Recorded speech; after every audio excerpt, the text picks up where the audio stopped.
जस हिंदी देख रहे सभी दर्शकों को विक्रम की तरफ से नमस्कार, आदाब। दोस्तों, आज थर्सडे है और थर्सडे को आपके लिए हम लेकर आते हैं health related show. Doctor Iftikhar Chaudhry, जो कि होम्योपैथी और हर्बल दवाइयों के माहर हैं, हमारे बीच में आकर बताते हैं कि किस तरह से अपनी सेहत को ठीक रख सकते हैं, कौन सी चीज़ें हमें खानी चाहिए जिसके साथ तंदुरुस्ती स्फूर्ति हमारे शरीर में बनी रह सकती है। और जो दवाइयाँ हम खा रहे हैं एलोपैथी, उनसे होता क्या है, फॉर द टाइमिंग वो चीज़ें तो ठीक हो जाती हैं, लेकिन उनके जब साइड इफ़ेक्ट्स होते हैं तब हमें पता चलता है कि जब हम लॉन्ग टाइम वो चीज़ें खाते हैं तो उसका क्या नतीजा हमें भुगतना पड़ता है। इन सभी चीज़ों से कैसे छुटकारा पा सकते हैं, कैसे एलोपैथी से हम होम्योपैथी हर्बल तक आ सकते हैं, और धीरे धीरे ये हर्बल और होम्योपैथी दवाइयाँ भी छूट जाती हैं अगर हम सही तरह से इनको फॉलो करते हैं, अमल में से सारी चीज़ें ले आते हैं, कैसे परहेज करते हैं। इन सभी विषयों पर हमारे साथ चर्चा करते हैं डॉक्टर साहब। और आइए आज आपकी एक बार फिर मुलाकात करवाते हैं डॉक्टर इफ्तिकार चौधरी जी से। जी डॉक्टर साहब, सलाम अलैकुम और बहुत बहुत स्वागत है आपका। जी वालेकुम सलाम जी, आप क्या हाल है आपका? जी बहुत बढ़िया डॉक्टर साहब, आप सुनाइए कैसे हैं? बहुत अच्छे, थैंक यू। डॉक्टर साहब, एक अक्सर खासकर बुजुर्गों में ये कहूँगा कि ये चीज़ देखने को मिलती है कि घुटनों से नीचे जो टांगे होती हैं वो जिसे कहते हैं कि नमनेस सी आने लग जाती, जिसे कहते हैं वो टांगे सो गई हैं, नीचे कुछ भी होता है उसका पता नहीं चलता। कई बार तो यहाँ तक हो जाता है कि कोई ठोकर भी लग जाए पाँव पे तो इंसान को पता नहीं चलता, फील नहीं होता। ये किस कारण से होता है? ये एक्चुअली क्या होता है कि आपका ब्लड सर्कुलेशन, दौरान खून जो है वो उसका सर्कुलेशन सही नहीं होता और आपके नर्व डैमेज हो जाते हैं। और ज़्यादातर लोगों को जो कि डायबिटिक लोग होते हैं और अनकंट्रोल्ड डायबिटिक रहती है उनकी, और उनको ये प्रॉब्लम हो जाता है। तो नर्व डैमेज प्लस सर्कुलेशन, और जो कुछ लोगों को ये प्रॉब्लम एक्सरसाइज ना करके या फिर बैठे रहने से ज़्यादा, या अगर खड़े रहते हैं तो मतलब कोई भी बॉडी को एक पोजीशन में करना, लॉन्ग टाइम रखना इज़ नॉट गुड। तो इसके लिए होम्योपैथिक में हम देते हैं कि आपको सर्कुलेशन के लिए कुछ मेडिसिन दी जाती हैं, कुछ नर्व जो डैमेज होता है, क्योंकि एलोपैथिक में तो कहते हैं कि नर्व डैमेज का कोई इलाज नहीं है, और अगर पेन है तो उसके लिए वो पेन किलर देते रहते हैं, लेकिन होम्योपैथिक हर्बल में जो है इसका इलाज होता है। और अगर आपकी डायबिटीज़, मतलब ये वजह होती है किसी बीमारी की, अगर आपको डायबिटिक हैं, आपकी ब्लड शुगर कंट्रोल नहीं है, अनकंट्रोल्ड डायबिटिक है, तो फिर उसका इलाज भी किया जाता है होम्योपैथिक हर्बल दवाई दे के, उनकी शुगर को भी कंट्रोल, प्लस फिर उनकी सर्कुलेशन के लिए और नर्व्स के लिए टॉनिक दिए जाते हैं। तो जो डॉक्टर साहब ये ऐसे एक वो जैसे टांगे ऐसे हो चुकी होती है, ये बिल्कुल उसके बाद नॉर्मल पोजीशन में आ सकती हैं? जी, और अगेन ये भी हर पेशेंट क्वेश्चन करता है कि डॉक्टर साहब कितना टाइम लगेगा। तो हर एक का जो है वो डिपेंड करता है कि कितना प्रॉब्लम है, कितने टाइम से है, उनकी क्या इम्प्रूवमेंट होगी। तो फर्स्ट थिंग क्या है कि उनका इलाज शुरू किया जाए, और फिर आस्ते आस्ते कुछ अर्सा इस्तेमाल करके दवाई, तो उसके हिसाब से ही बताया जा सकता है कि कितना रिज़ल्ट आया है। ये नहीं है कि हम फिक्स टाइम नहीं बता सकते, किसी का ज़्यादा प्रॉब्लम होता है, किसी का इतना होता है कि उनको बहुत टाइम लग सकता है। बॉडी पर डिपेंड करता है आपकी बॉडी किस तरह से जी, और कितना डैमेज हो चुका है ये भी है डिपेंड। और दूसरी बात ये भी आती है डॉक्टर साहब कि आप कितना उस चीज़ को एक रेगुलर वो इस्तेमाल करते हैं दवाई, क्योंकि अक्सर लोग दवाइयाँ तो ले लेते हैं जी, तो वो घर में ही पड़ी रहती हैं। जी बिल्कुल, अक्सर अभी उसकी मिसाल मैं आज दूंगा। एक पेशेंट ने मेडिसिन ली, 9 महीने हो गए तकरीबन, 9 महीने में तो बेबी भी हो जाता है। तो पता किया कि वो सिगरेट छोड़ने के लिए उन्होंने मंगवाई थी दवाई, तो कॉल करके पता किया कि भाई कैसा है, तो कहते डॉक्टर साहब अभी तो मैंने दवाई नहीं शुरू की। इमेजिन के 9 मंथ हो गए। तो ये कि दवाई टाइम पे खाएं, उसके अलावा अपना बॉडी का जो है ना उसकी मतलब टेक केयर उसका करना पड़ता है। जैसे आप अपनी गाड़ी का करते हैं या दूसरे गैजेट्स हैं या इलेक्ट्रॉनिक्स है, उनका कितनी मेंटेनेंस करते हैं आप, अगर आप अपनी बॉडी के लिए भी इतना टाइम निकाल के और उसको मेंटेन रखें। और स्पेशली मैं कहूँगा जो लोग डायबिटिक हैं, अगर उनकी शुगर कंट्रोल में है तो फिर कोई प्रॉब्लम नहीं है आपको, अगर आप डायबिटिक कंट्रोल में रखते हैं तो there is no problem at all. अगर डायबिटिक कंट्रोल में नहीं रखते तो फिर सारी प्रॉब्लम है कि वो आपके किडनी को डैमेज करती है, आपके और ऑर्गन्स, आपकी आँखों को, ब्लड सर्कुलेशन को, आपकी मेमोरी को और आपके जो नर्वस सिस्टम है उसको डैमेज करती है।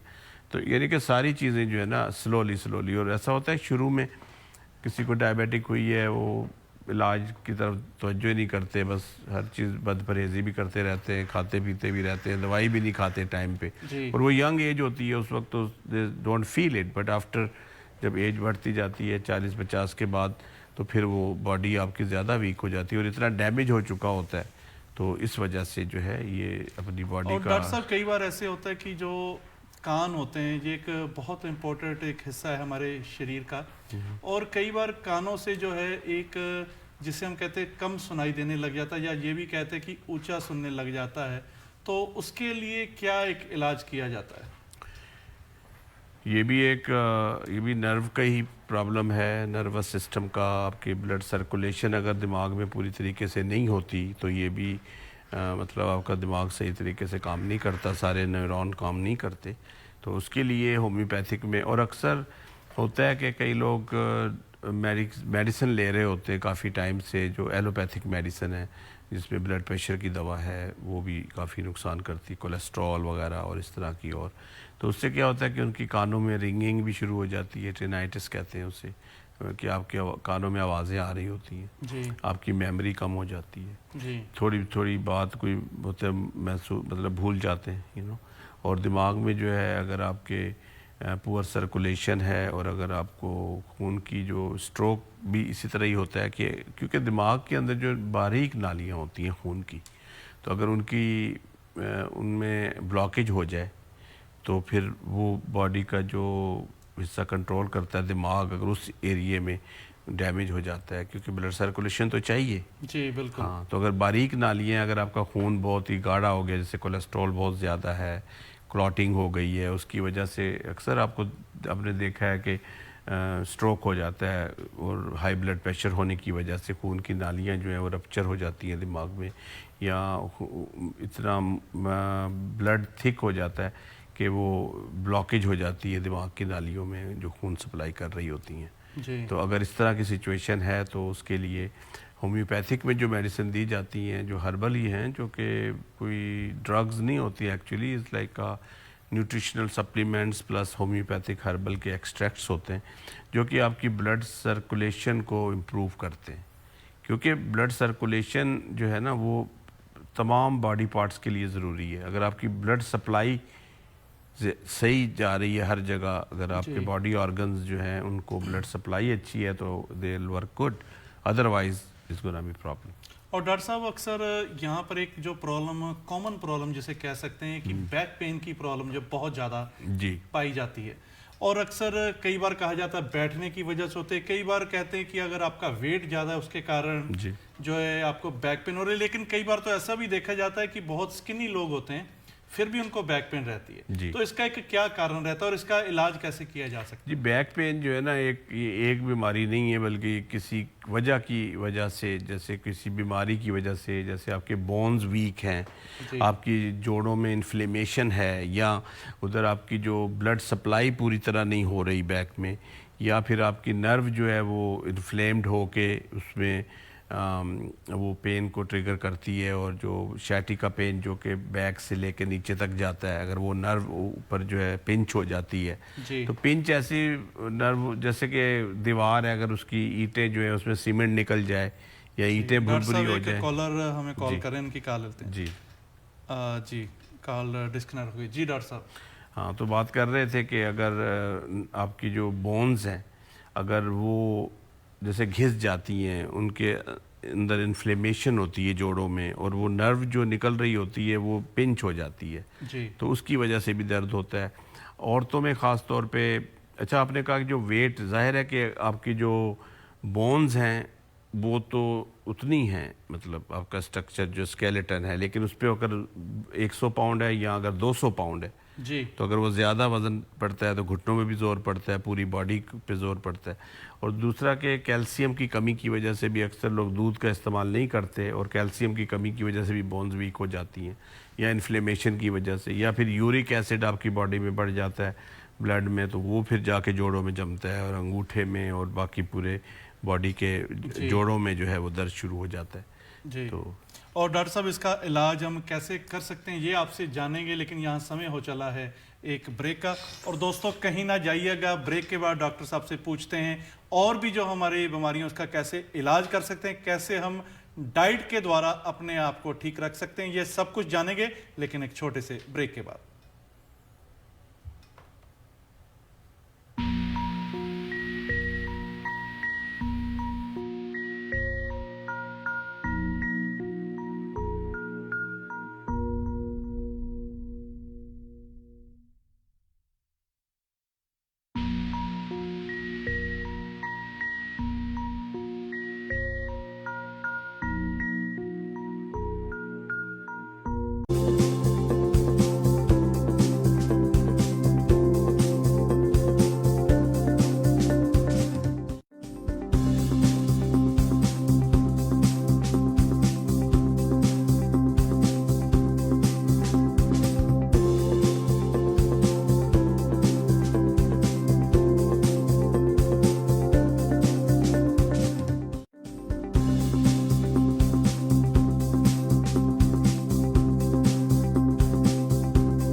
ब्रेक के बाद एक बार फिर से आपका स्वागत है। आज हमारे साथ हैं डॉक्टर इफ्तिखार चौधरी जी, जो कि होम्योपैथी और हर्बल दवाइयों के माहिर हैं। और दोस्तों ये लाइव शो है, इसमें आप भी कॉल करके डॉक्टर साहब से बात कर सकते हैं। उसके लिए नंबर है 1844-324-1300। और डॉक्टर साहब के 2 सेंटर्स न्यूयॉर्क में कार्य करते हैं। First centre 72-15 35th Avenue Jackson height New York, और इनकी जो सेकंड लोकेशन है 112-04 101 एवेन्यू रिचमंड हिल न्यूयॉर्क। इन दोनों लोकेशंस पे जाके आप फ्री कंसल्ट कर सकते हैं और दवा प्राप्त कर सकते हैं। अगर आप आउट ऑफ न्यूयॉर्क रहते हैं या कहीं दूर रहते हैं तो आप फ़ोन पर डॉक्टर साहब से फ्री कंसल्ट कर सकते हैं और दवा आपको ये बाय मेल आपके घर पर पहुंचती करवा देते हैं। आइए एक बार फिर डॉक्टर साहब से बातचीत करते हैं। जी डॉक्टर साहब, ब्रेक पे जाने से पहले आप बता रहे थे कि जो बैक पेन है ये किस कारण से होती है और इसका इलाज कैसे फिर आप करते हैं? जी, जैसे एलोपैथिक में मोस्टली अगर आपको दर्द होता है तो डॉक्टर आपको पेन किलर रेकमेंड कर देते हैं और आप पेन किलर लेते रहें। एवरी डे एक पेन किलर ले लिया और आप महसूस नहीं करते दर्द को, लेकिन प्रॉब्लम तो वही होता है जी। तो लेकिन होम्योपैथिक में तरीक़ेकार ये है कि जो वजह को देखा जाता है कि क्या वजह है, और अगर बोन्स आपकी वीक हैं, यूरिक एसिड बढ़ा हुआ है, या इन्फ्लेमेशन है, या आपको यहाँ के हड्डियों में बहुत कमज़ोरी आ गई है, या ब्लड सर्कुलेशन की वजह से आपको बैक पेन हो रहा है, या और भी पेन जैसे शोल्डर पेन है, जॉइंट पेन है, नीज़ में पेन हो जाता है, इस तरह के जो भी पेन है, मसल पेन है, तो उसको वजह पहले पता की जाती है, उसके बाद फिर उसका इलाज किया जाता है। तो उसमें हमारा जॉइंट फार्मूला है जो कि एक सप्लीमेंट है, होम्योपैथिक हर्बल कॉम्बिनेशन, उसमें टैबलेट फॉर्म में है। उसके अलावा आर्थराइटिस के ड्रॉप्स होते हैं होम्योपैथिक में, जो डिफरेंट दवाइयाँ जिसमें रस्टॉक्स, आर्निका, ब्रायोनिया, इस तरह की चीज़ें होती हैं, वो कॉम्बिनेशन है, वो दिया जाता है। और उसके अलावा थेरा ऑयल है जो कि मालिश करने के लिए, उससे राइट अवे आपको फ़र्क पड़ता है। और ये चीज़ें हैं, इनके कोई साइड इफ़ेक्ट्स नहीं हैं। और अक्सर हमारे पास पेशेंट आते हैं जो कि सालों से उनको आर्थराइटिस का प्रॉब्लम है, बॉडी पेन्स हैं, वो पेन किलर खा खा के उसके इतने आदी हो गए, और अगर वो पेन किलर ना खाएं तो उनका गुजारा नहीं होता, और इवन वो एडिक्शन भी हो गई है। कई पेन किलर हैं जो कि जिनमें ड्रग्स होती हैं जो एडिक्टिव होती हैं, तो वो खा खा के उनका बहुत बुरा हाल हो जाता है, उनको कॉन्स्टिपेशन हो जाती है, डाइजेशन में ट्रबल हो जाता है। और स्पेशली जो ओल्ड लोग हैं उनमें ये प्रॉब्लम ज़्यादा है कि अगर एलोपैथिक की आप दवाएं ज़्यादा अरसे खाते रहें, और उससे आपके स्टमक वगैरह में भी प्रॉब्लम हो जाती है।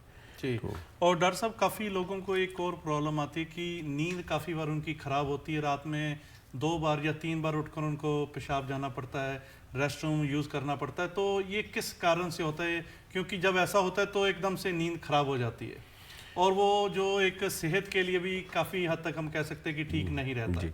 तो ये किस कारण से होता है? मैन जो है ओवर 40 अक्सर उनको प्रोस्टेट का प्रॉब्लम होता है, एक दूध होता है हमारे बॉडी में जो कि पेशाब की नाली के पीछे होता है, उसमें इन्फ्लेमेशन हो जाती है, और वो स्वेलिंग उसमें इतनी हो जाती है कि वो प्रेस करता है आपके यूरिनरी ब्लैडर को, और यूरिन जो है खुल के भी नहीं आता, और फील होता है कि आपका बार बार पेशाब आ रहा है। वो इसकी वजह ये होती है कि आपका ब्लैडर नॉर्मल सिचुएशन में ये होता है कि आपका ब्लैडर जो है वो फुल हो जब, तो फिर आपके दिमाग को मैसेज जाता है कि आप यूरिन कर लें। वो होता है एक्सपैंड जब होता है आपका ब्लैडर, उससे आता है मैसेज। अच्छा, अगर प्रोस्टेट वाला का जो बंदा है उसको प्रोस्टेट अगर इन्फ्लेम्ड है तो वो उसके ब्लैडर को टच कर रहा होता है, और उससे कि ब्लैडर अभी फुल नहीं होता, लेकिन उसको सिग्नल ये दिमाग में जाता है कि आपने यूरिन करना है। तो जब पेशाब करते हैं तो थोड़ा सा पेशाब होता है क्योंकि ब्लैडर पूरा फुल नहीं होता। तो ये इन्फ्लेमेशन जो है, और अगर ये इन्फ्लेमेशन अगर ट्रीट ना की जाए तो ये कैंसर तक भी हो जाता है। और डॉक्टर आपका ब्लड टेस्ट करके पता करते हैं कि PSA लेवल कितना है, और अगर वो नॉर्मल है 2, 3, 4 तक हो तो ठीक है, अगर उससे ज़्यादा बढ़ता है तो फिर ये एक कैंसर होने की अलामत होती है। तो उसमें होम्योपैथिक और हर्बल में जो है बहुत ज़्यादा इफ़ेक्टिव मेडिसिन हैं जो कि हमारे पेशेंट्स हम उनको टेक केयर करते हैं। क्योंकि एलोपैथिक में तो वो आपको डायरेटिक पिल दे देते हैं कि भाई पेशाब खुल के आ जाए, और कई लोग होते हैं जो ब्लड प्रेशर के मरीज़ होते हैं, और वो ब्लड प्रेशर की दवा खा खा के, ब्लड प्रेशर की दवा खाने से जिसमें डायरेटिक्स होते हैं वो पेशाब ज़्यादा आता है, तो उनको डबल प्रॉब्लम हो जाता है। एक प्रोस्टेट की वजह से, एक वो ब्लड प्रेशर की दवा खा के उनको बार बार पेशाब आ रहा है, तो ये वजह है। तो हम होम्योपैथिक में क्या करते हैं कि उनको ब्लड प्रेशर की भी दवा रेकमेंड करते हैं और प्रोस्टेट की भी दवा। और आप वही, हम ये नहीं कहते कि आप डॉक्टर के पास ना जाएं, आपने अपने डॉक्टर के पास जाना है, रेगुलर चेकअप कराने हैं सारे, लेकिन मेडिसिन जो है सिर्फ आपने, तो इसीलिए हम ये फ़ोन पे भी कर सकते हैं कि अगर आपको कंसल्टेशन ओवर द फ़ोन की जाती है, क्योंकि ऑलरेडी डॉक्टर के पास आप जा चुके हैं, पता है प्रॉब्लम क्या है, क्या मेडिसिन ले रहे हैं, बस उन मेडिसिन को हमने स्विच करना होता है। और उससे क्या है, अगर आपको इम्प्रूवमेंट हो रही है तो आपको भी अच्छा लगेगा, आपके डॉक्टर को भी कोई एतराज़ नहीं होगा कि आपका पेशेंट ठीक होना चाहिए, भाई किसी भी दवाई से होना चाहिए। और डॉक्टर साहब, समय हो चुका है इस प्रोग्राम को यहीं समेटने का। जो और हम प्रॉब्लम्स के बारे में और भी जो ऐसे बीमारियों के बारे में हम बातचीत करेंगे, लेकिन नेक्स्ट एपिसोड में। और दोस्तों, आप हमसे बात करने के लिए हमें ईमेल भी कर सकते हैं। अगर आपको कोई शारीरिक ऐसी प्रॉब्लम है, उसके लिए हमारा ईमेल्स है vikram@justbroadcasting.com and info@justbroadcasting.com। आज के लिए विक्रम को दीजिए इजाज़त और देखते रहिए जस हिंदी।